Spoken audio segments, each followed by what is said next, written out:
Being independent and meeting with my friends.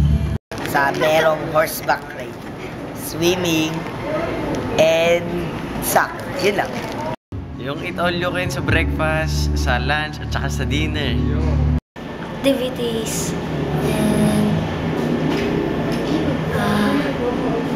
Bible stories. Capture the flag, tsaka bonding with the fellow squad members. Siyempre, yun, capture the flag, di ba? Pero at the same time, masarap yung pagkain palagi ng camp. At nakakatuwa rin kasi pipilitin yung ibang mga kids kumain ng gulay, mas kinayaw nila. Capture the flag. Capture the flag! Outdoor adventure. Siyempre yung capture the flag and siyempre yung mga games. Pero yung gusto ko, nag-charades talaga si Robinson yan.